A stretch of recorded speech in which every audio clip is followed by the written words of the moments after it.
Los jubilados nuevamente soportaron la desorganización en el plan de vacunación del IES.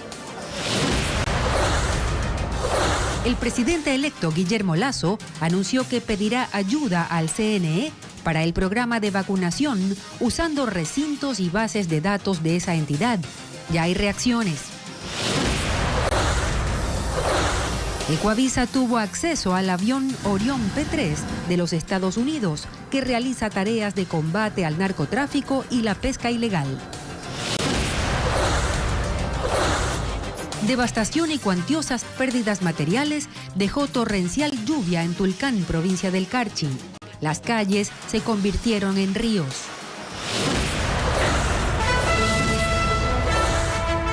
Las noticias en Televistazo con María Isabel Deleve y Gabriela Baer.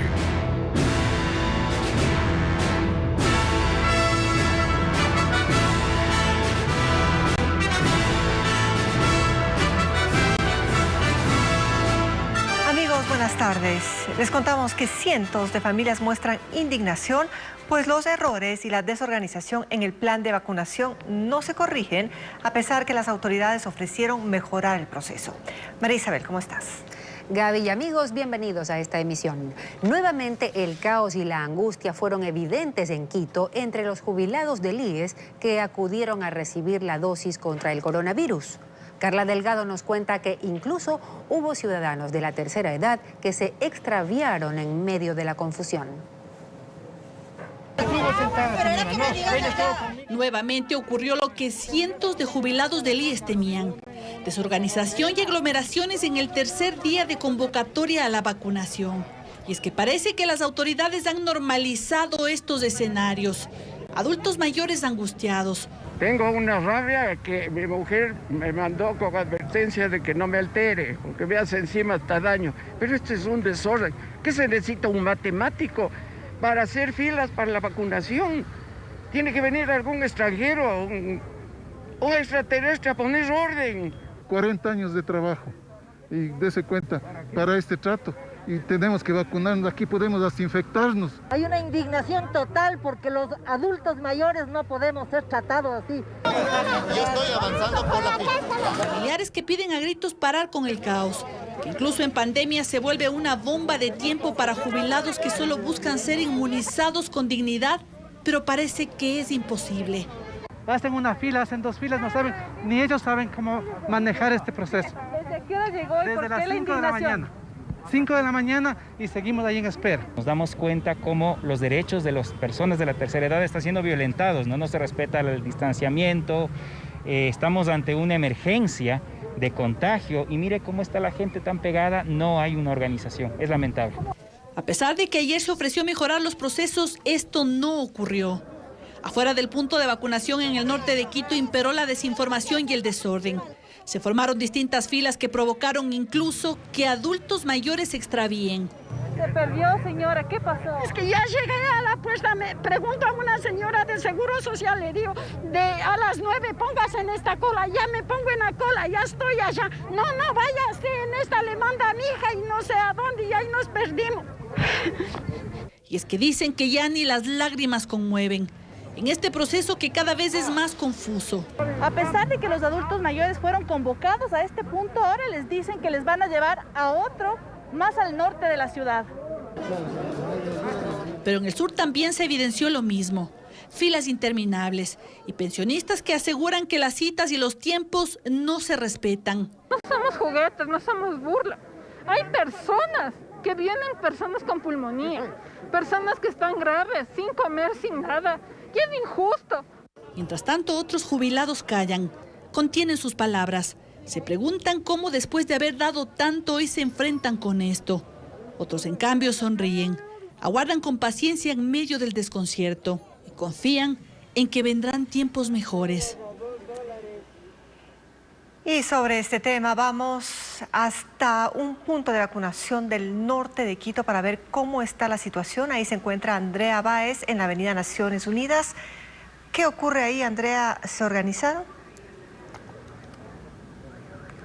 ¿Qué tal, Gaby, amigos televidentes? Muy buenas tardes. Bajo un sol canicular, aquí en la capital, cientos de adultos mayores continúan llegando a los exteriores de la Avenida Naciones Unidas, uno de los puntos que ha sido designado por el IES para realizar la vacunación esta mañana. Pero esta fila que ustedes pueden ver bordea la manzana. Muchos adultos mayores están cansados.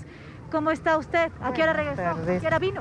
Yo vine desde Cayambe a las 11, salí de Cayambe y ya estoy avanzando en la fila que me toca el turno a la 1 de la tarde. De 1 a 2. ¿Con quién vino? Mi esposo, él se va a vacunar. Bien, acompañando, vienen en pareja y ustedes están viendo. Han hecho 2 filas. Vamos a caminar, por favor, para que ustedes puedan apreciar la cantidad de personas que continúan llegando. Algunos están esperando desde las 5 de la mañana, otros vienen porque el día de ayer les prometieron vacunarlos, pero no lo han hecho. Muy buenas tardes, caballero. Cuénteme, ¿desde qué hora está aquí o cuánto tiempo lleva aquí? He llegado con mi suegro desde las 10 de la mañana y la verdad es que ha habido una mala organización increíble. Nosotros prácticamente 5 horas de pie, 5 horas. Yo le estoy acompañando porque él tiene problemas de circulación de la sangre, del corazón y la verdad es que sí nos hemos visto afectados por este maltrato que ha habido. No, este es el sentir de las personas. Muchos vienen con sus familiares para acompañarlos por si hay algún percance. Muy buenos días, ¿desde qué hora está aquí? Desde las 9, mijita. ¿Todavía no ha pasado? No, todavía me falta, de 2 a 3 tengo. ¿Ya? Sí, señorita. Ok, listo. Bueno, pues este es el testimonio de personas. Ustedes ven la aglomeración de esta fila. Continúan llegando. Este es uno de los puntos aquí en las Naciones Unidas. Hay personas que están desde las 5 de la mañana, otras que también desde las 8 de la mañana. Ellos vienen con un turno, se acercan y de esta manera están pidiendo ser inoculados. Que pidan más lugares de vacunación, mija, porque eso es un maltrato al jubilado. Tenemos enfermedades catastróficas. Que se organicen de mejor manera, mija. Se le pide de favor. No por mí, sino por toda la gente que está aquí. Tanta gente que está postrada, que está con muletos y está esa es una... No sé qué palabra utilizar, mija. Se sienten decepcionados. Es que, niña, ¿cómo nos maltratan en este sol? No hay, pidan más centros de vacunación, pidan ayuda a los médicos, a los chicos que están estudiando medicina. Una mayor organización es lo que piden la mayoría de jubilados que se han dado cita esta mañana tarde aquí en la Avenida Naciones Unidas, cuando es el tercer día de vacunación que realiza el Instituto Ecuatoriano de Seguridad Social. Cuando son las 3:08, este es el panorama que se vive aquí en uno de los puntos de vacunación en el norte de la capital. Gracias, Andrea. Es evidente que se requieren correctivos urgentes para descongestionar este proceso. Y vamos ahora a otro punto de la capital, al sur de Quito, con Paul Romero. Paul, ¿qué ocurre por allá?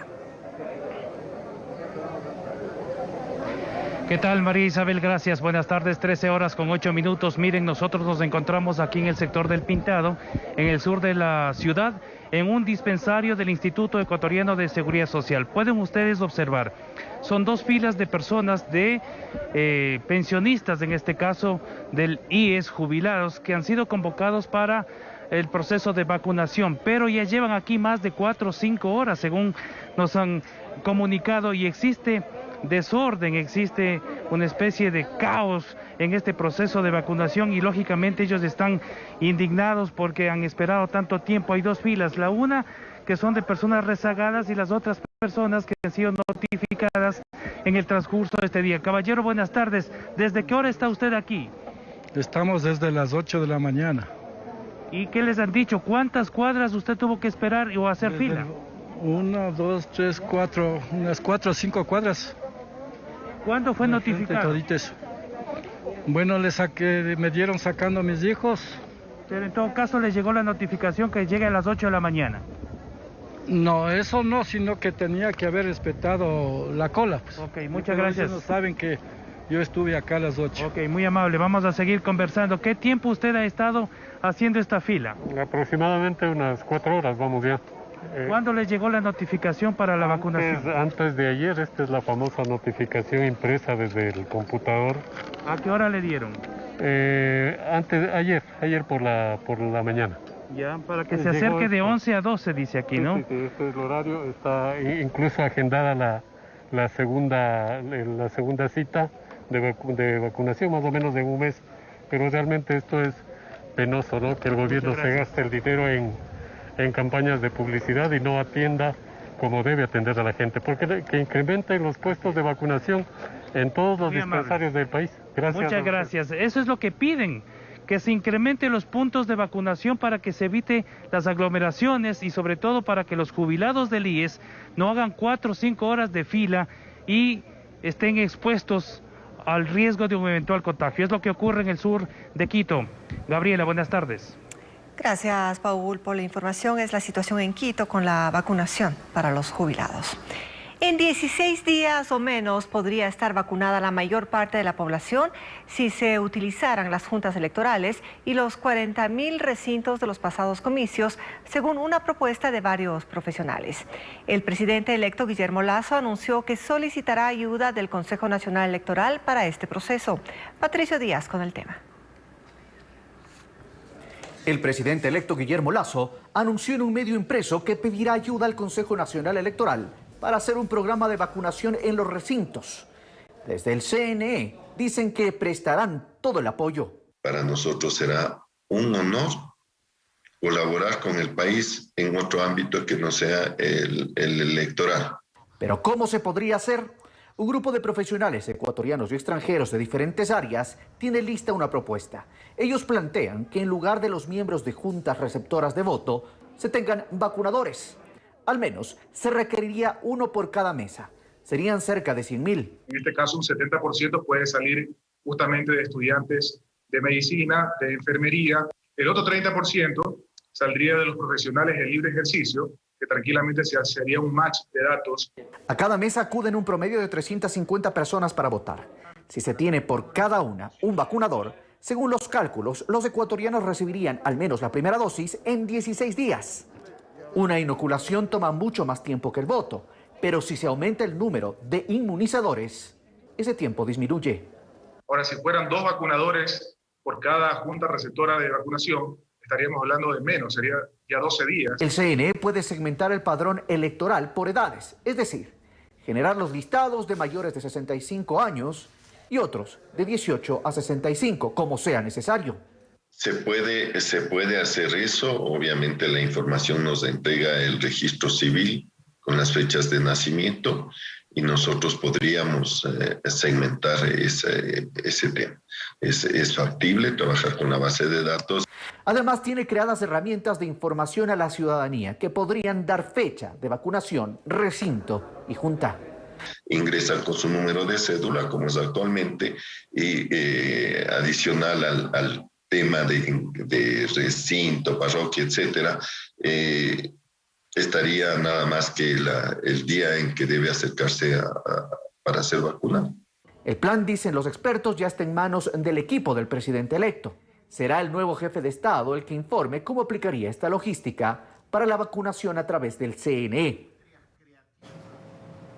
Hasta aquí la información sobre la pandemia y pasamos al tema económico. Simón Cueva será el ministro de Economía y Finanzas en el gobierno de Guillermo Lasso. Así lo confirmó el presidente electo. Desde el sector productivo existen expectativas por la gestión del nuevo funcionario que, según analistas, afrontará un panorama económico más complejo que el que tenía el país hace 4 años.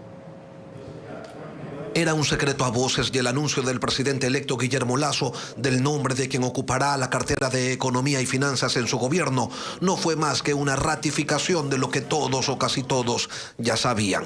Hay uno que le voy a confirmar, que es el ministro de Economía y Finanzas, Simón Cueva. Y debo hacerlo porque ya el actual ministro ha informado que ha visitado los organismos multilaterales, Banco Mundial, BID, FMI, en Washington, y bueno, es cierto. Cueva es un doctor en economía por la Universidad de París Panteón Sorbona, además de su título de economista por la Escuela Nacional de Estadísticas y Administración Económica de Francia.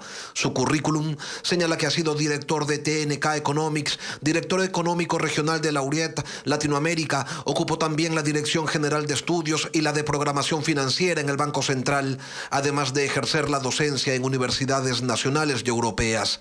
A criterio del exministro Fausto Ortiz, la economía del país que recibirá Lasso es más compleja que la que en su momento recibió el presidente Moreno. Moreno tenía un acceso a financiamiento amplio porque la relación deuda-Producto Interno Bruto era apenas superior al 40%, hoy día está más del 60%. Y los mercados internacionales están cerrados y estamos solamente dependiendo de los multilaterales. Y al depender de los multilaterales, como es el caso del Fondo Monetario Internacional, eso implica que nos va a tocar ajustarnos a las políticas que acordemos con el Fondo Monetario Internacional. Desde el sector empresarial existen expectativas positivas y la intención de respaldar el desempeño de Cueva desde el Ministerio de la Economía. Aportar con las propuestas y las reformas que el Ecuador necesita, la reforma laboral, la reforma tributaria, pero sobre todo la reactivación económica. El corto plazo es muy importante para reactivar los pequeños y medianos comercios y aquellos sectores que han sido severamente afectados por la pandemia. El futuro ministro está en los Estados Unidos y mantiene reuniones con los organismos multilaterales que son los principales financistas del déficit fiscal. Cueva debe además preparar la reforma tributaria que el gobierno remitirá al legislativo apenas asuma el poder, reforma que contendrá la eliminación de algunos impuestos según lo referido por el presidente electo. Seguimos informando. Autoridades municipales y policías han optado por sancionar a las personas que infringen el toque de queda. Lo hacen ordenándoles realizar servicio comunitario, es decir, barrer y trapear calles o áreas urbanas de las ciudades en donde se registra la desobediencia al confinamiento. Diego Cuenca describe lo que ocurre en algunos cantones. Significa estar en casa, no queremos más muertos. Es el jefe del Cuerpo de Bomberos de Santo Domingo, que trataba que estos jóvenes aprendan a no salir de casa durante el confinamiento de los fines de semana. Por irrespetar las restricciones, fueron obligados a realizar tareas de limpieza en la ciudad. Por estas cosas, todos ustedes van a hacer labor comunitaria. Y es una forma de hacer entender a los jóvenes. Las consecuencias no son para ahora, van a ser de muerte. Y de muerte porque el rato que les coge el virus, no va a haber en ese momento quien les ayude ni quien les dé soporte. Ocurrió mientras frente a ellos, en el hospital Gustavo Domínguez, pacientes luchan por ganarle la batalla al coronavirus. Así, el COE Nacional desde el 23 de abril hasta ese martes 4 de mayo ha registrado 1.162 alertas de indisciplina durante el toque de queda. Las ciudades donde más infringieron la restricción son Ambato, Esmeraldas, Santo Domingo y Cuenca. Pero también en Vinces, provincia de Los Ríos, las autoridades ordenaron que los infractores barran calles y parques como castigo por salir de casa. Algo similar ocurrió el fin de semana en Machala, provincia de El Oro. Ahí barrieron y trapearon veredas y calles del centro de la ciudad, luego de ser retenidos por desobedientes. Mientras en Guayaquil cada semana se detectan entre 5 y 10 fiestas clandestinas, pero la mayoría entre semana. Así lo describe Luis Ávila, de Justicia y Vigilancia. Es que ya la gente no te toma los viernes, sábado y domingo. Ahora te toma lunes, martes y miércoles, porque viernes, sábado y domingo ya no puedes salir. Entonces, eso estamos trabajando. Las autoridades refuerzan los controles a pocas semanas del 20 de mayo, cuando culmina el estado de excepción. Ahora les contamos que un hombre fue secuestrado en el sur de Guayaquil por sujetos encapuchados frente a su hijo de 9 años que lo acompañaba. Los criminales abandonaron al pequeño y luego de una intensa búsqueda, la policía halló el cuerpo de la víctima con varios disparos en la isla Santay. El hombre junto a su pequeño hijo se alistaban a navegar en un bote desde un puerto en el Guasmo Sur de Guayaquil hasta la isla Puná, pero antes de partir fue secuestrado por varios sujetos. Le han subido 3 tipos encapuchados ya armados, que incluso ahí andaba un sobrino más y a él lo tiraron al agua ahí cerca del Guasmo mismo, y a él se lo llevaron al frente. A él lo encontramos al frente del Guasmo en la isla Santay. El hecho ocurrió la mañana de este miércoles. El niño pudo nadar hasta la orilla y comunicar lo que había sucedido a sus familiares, quienes llamaron a la policía. Así empezó la búsqueda del hombre, que finalizó anoche en la isla Santay, donde encontraron su cuerpo. Le dieron dos disparos, uno aquí en la cabeza y otro aquí por el abdomen. Según el padre de la víctima, él ya había recibido amenazas. Ya tenía una amenaza, dice. Ya la mujer la había amenazado de muerte por él que hacía control en la isla. Ya es una concesión de manglares. Dice. En medio de los matorrales, los agentes capturaron a 2 sospechosos. Se lo llevaron en helicóptero a los dos tipos y Y nosotros nos interesaba saber qué habían hecho con mi hermano, ¿no? Nosotros no sabíamos nada. ¿no? El fallecido de 39 años deja 4 hijos en la orfandad. Más noticias para ustedes. El avión Orión P-3 de Estados Unidos, que inició operaciones desde Galápagos, tiene sofisticados equipos y radares de última generación. Servirá para detectar embarcaciones sospechosas y aeronaves vinculadas a actividades ilícitas, como el narcotráfico y la pesca ilegal. Paul Romero ingresó a las instalaciones de esta moderna aeronave. El avión Orión P-3, que inició operaciones de aerovigilancia marítima desde Galápagos, pertenece a la Oficina de Aduanas y Protección Fronteriza de Estados Unidos. Desde 2018, tras un acuerdo de cooperación entre los gobiernos de Ecuador y Estados Unidos, proporciona información para detectar el movimiento ilegal de personas, drogas ilícitas y contrabando hacia Estados Unidos por aire, tierra y mar. Acudimos a la primera operación desde el archipiélago de Galápagos y recorrimos sus modernas instalaciones. Esta aeronave está equipada con tecnología de punta, radares de largo alcance que permiten observar movimientos inusuales en el mar. Este es el lugar de control del avión Orión P-3. Se suma el segundo de Estados Unidos para las operaciones de control y vigilancia aérea. Podemos observar en este momento en las pantallas quiénes están en el mar territorial ecuatoriano. En el avión, que permanece volando entre 8 y 11 horas continuas, viajan militares, policías, fiscales ecuatorianos que judicializan la información para autorizar las interceptaciones, todo en coordinación con el personal estadounidense. Llamamos al guardacosta, reportamos qué estamos viendo y tenemos una descripción exacta. ¿Qué ocurre con las incautaciones de droga? Si detectamos una lancha rápida sospechosa y ellos intentan botar las drogas al mar, nosotros tenemos instrucciones específicas de quedarnos con la droga y monitorear ese contrabando hasta que llegue las autoridades de Ecuador. Desde este mes, las operaciones de aerovigilancia se realizarán con 2 aviones Orión en territorio ecuatoriano. Las Islas Galápagos, por su ubicación geográfica, son estratégicas para el abastecimiento, despliegue y exploración de estas aeronaves. Según el Ministerio de Defensa, las islas se encuentran en medio de 2 rutas que utilizan los narcotraficantes para sacar la droga desde Colombia y Perú por Ecuador con destino a Centro y Norteamérica. La pandemia por el coronavirus no ha limitado las actividades ilegales del narcotráfico. Según la Dirección Antinarcóticos de la Policía, en lo que va del año se han incautado más de 50 toneladas de droga. En otro tema, empleados y administradores de locales comerciales alertan de una banda delictiva que opera en el centro de Quito bajo la modalidad de descuideros. El último caso fue el de mujeres que le robaron el sueldo de una empleada que recién había cobrado. El centro histórico de Quito es un lugar donde el comercio se propaga por todos lados. Allí también confluyen algunas personas que no van precisamente a visitarlo, sino también a hacer de las suyas. Por ejemplo, en este local comercial, 2 mujeres fingieron ser clientes. Ingresaron como si buscaran algún producto hasta que encuentran algo que les llama la atención. La mochila de una de las empleadas. Una de ellas ingresa su mano al bolso, saca una cartera pequeña y le sustrae todo el dinero que tenía. Entre eso de la 1:30 ingresaron 2 personas y se acercaron directamente a mi maleta, sustrajeron mi sueldo completo, se llevaron $400. Ese no es el único caso.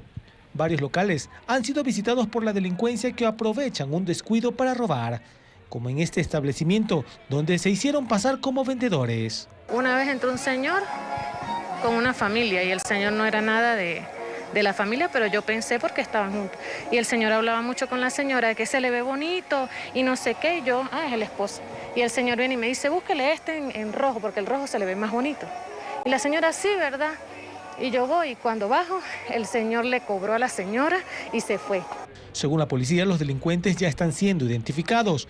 Además, se han incrementado los operativos e incluso hay personal policial que trabaja encubierto. Pues hemos coordinado con la CIDPROVAC, que también se encargan de las respectivas investigaciones, pues para determinar a estas, identificar y detener a estos causantes de este tipo de robos. Hasta que los uniformados ubiquen a los delincuentes, los locales comerciales del centro histórico implementan más seguridades a fin de evitar sorpresas. Se elimina la tarifa de $42 para paquetes que se traigan al país a través de las empresas de courier. La medida regirá desde mediados de junio. Los ecuatorianos ya no pagarán la tasa de $42 al importar paquetes bajo el sistema 4x4 mediante empresas de courier. La eliminación de este tributo la realizó el Comité de Comercio Exterior, COMEX. La resolución establece una reforma que elimina el arancel para paquetes cuyo peso sea menor o igual a 4 kilogramos y su valor FOB sea menor o igual a los $400 o su equivalente en otra moneda, siempre que se trate de mercancías sin fines comerciales. La presidenta de la Asociación Ecuatoriana de Empresas de Mensajería Express y Courier, ACEMEC, Edith Villavicencio, explicó qué es lo que deberá pagar el cliente. Vas a seguir pagando obviamente el flete, el transporte, ¿verdad? Lo que pagues por libra por traerlo y el servicio de nacionalización si es que aplicar en caso de que alguna de las empresas lo cobre. Según ACEMEC, esta tasa que entró en vigencia en septiembre de 2014 durante el gobierno de Rafael Correa, redujo el flujo de compras desde el exterior mediante Internet en un 30% y afectó a las compañías de logística. Ahí hubo empresas que desaparecieron, hubo disminución de empleos, casi 2.000 plazas de empleo se perdieron de esa época a la fecha y esto redujo también significativamente el flujo de mercancías. La eliminación de esta tasa se enmarca en las exigencias del acuerdo sobre facilitación del comercio que ha firmado el país. El Ecuador se pone a la par de otros países, de países vecinos en términos de comercio exterior, en términos de facilitación de comercio. La medida entrará en vigencia este 15 de junio. Y así finalizamos, amigos, esta hora de noticias. Gracias por acompañarnos. Gaby. Sí, Marisabel, y los esperamos con lo más destacado de la jornada en nuestra emisión de las 19 horas. Buenas tardes.